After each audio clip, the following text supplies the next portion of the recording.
everyone, this is Vivo Mystery Cases, and today we're gonna talk about the famous Mona Lisa of Leonardo da Vinci. Did you know that the famous Mona Lisa painting was once stolen in 1911? Let's find out as we talk about it some more. The Mona Lisa, also known as La Gioconda, is recognized as one of the famous and well-renowned painting of Italian polymath and artist Leonardo da Vinci. Da Vinci's most expensive painting in the world is The Savior, which worth $450 million. Why Mona Lisa is considered as the most valuable painting?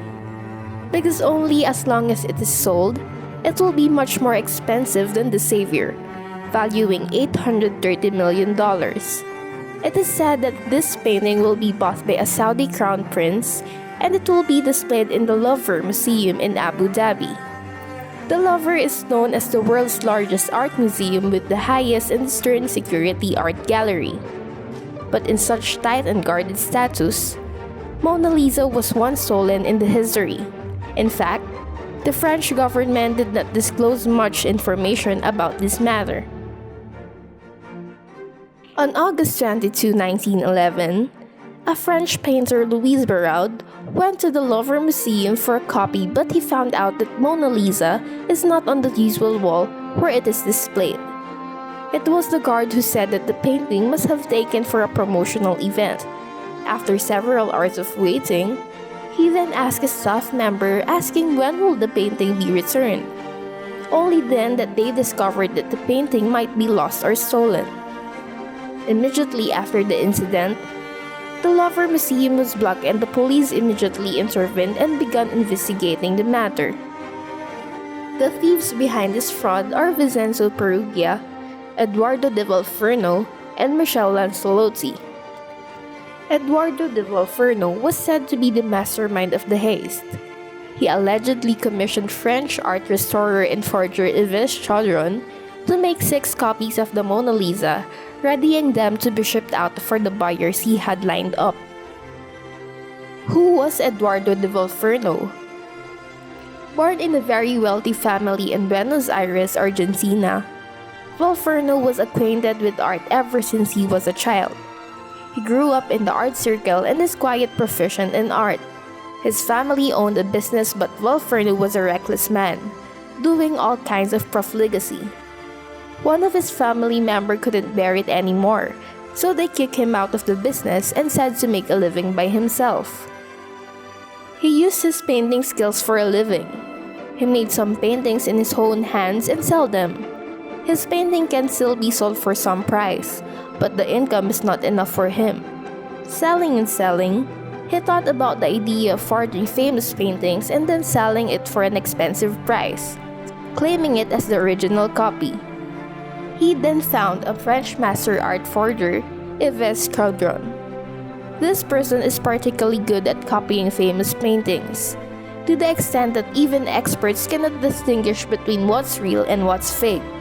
He is an artist, and he is particularly obsessed with famous paintings.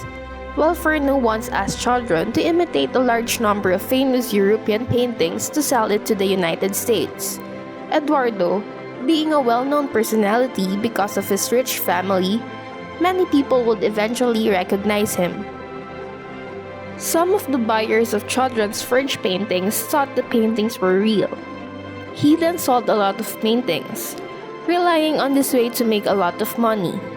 Rich people only say which painting they want, then no matter what means, even stealing, Chaudron will make a way to get it. His usual tactic was that he will go to particularly famous art galleries and bribe the museum staff, even the police. Later then, he will take the real painting and replace it with the forged one.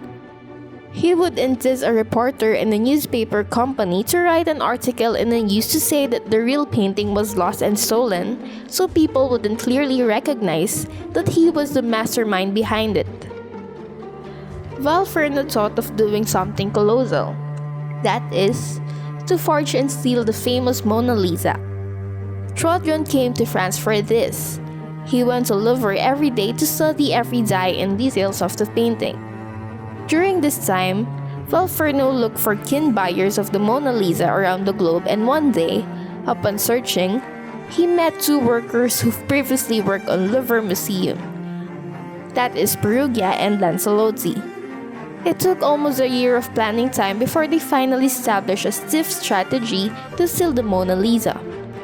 Valferno offered an undeniable price to the three. On August 21, 1911, the Louvre Museum is closed to the public as it was undergoing internal renovation and the security was minimal. Perugia and Lancelotti wore the same clothes as the engineering team, so they successfully entered the museum. Being a previous workers on the said establishment, they knew that there is a small warehouse inside. They decided to heave there until the Louvre was closed. They switched off the automatic alarm and stole the Mona Lisa immediately. It can be seen how meticulous Valferno has been, and that is, he is the mastermind behind the whole thing. He did not appear on the scene. He hid himself to a very far place and did not tell the two men his real name and address. The next day after the painting was found to be lost, the entire French police immediately blocked all the borders, because they thought that the thieves might transport the painting overseas. But they failed to find the painting after examining every vehicle crossing the country's eastern border. The Paris Journal offered 50,000 francs for the painting's return. Soon, a tip from an art thief would cause police to turn their attention toward one of the country's young artists, Pablo Picasso. Picasso bought a sculpture 4 years ago, and later learned that the porcelain sculpture had been stolen from the Louvre. As a result, the person who sold the statue implicated Picasso.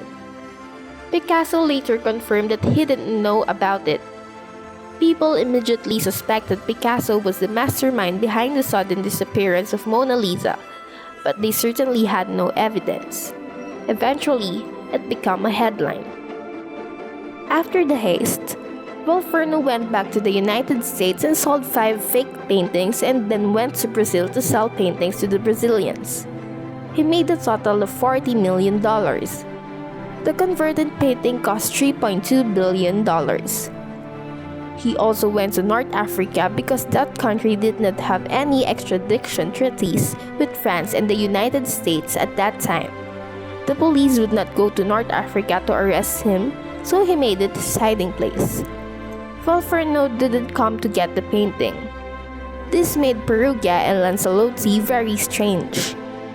The reason why Valferno didn't take away the painting is that it will be dangerous if he put it in his hands. 2 years after Mona Lisa disappeared, Perugia couldn't just sit and wait for Valferno to get the painting. He contacted a museum in Italy and said that he had Mona Lisa in hand. As soon as the museum heard about this, they immediately sent a top art painter to Perugia's house to get the painting back.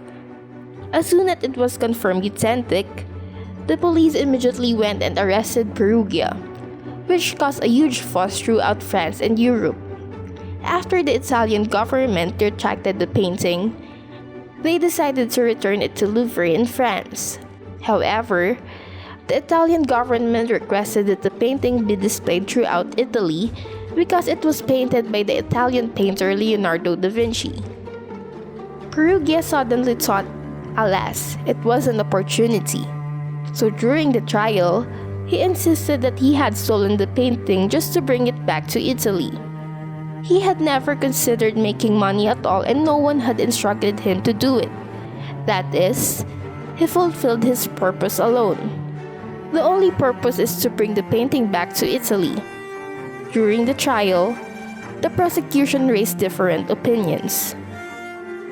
In such case, the judge still believed that Perugia had certain patriotism and drove a painting to be stolen under the circumstances. He was sentenced 8 years in prison. The court stated that it is no longer investigating possible accomplices. But if the accomplice's painting is to be investigated, his patriotism will not be established. Perugia has not acknowledged accomplices, nor has this judge admitted accomplices. But how they discovered the mastermind and the people involved in the story? It was after Perugia died. Perugia died just 8 years after his release. A few years later, a reporter claimed that he was a friend of Perugia and stated everything. Perugia, in fact, may not know so many details of Valferno, but the reporter said he went to investigate by himself. There are more than one copy to Mona Lisa in the world. Only an expert could recognize the real and authentic Mona Lisa Da Vinci has painted. But you couldn't deny that this painting is the most valued and preserved. Do you have any ideas to share? Leave us a comment down below and let's discuss. This is Fivo Mystery Cases. Feel free to leave us a comment down below for more video suggestions, topics, and ideas. And don't forget to like, share, and subscribe, and hit the notification bell for more updates. Thank you for watching!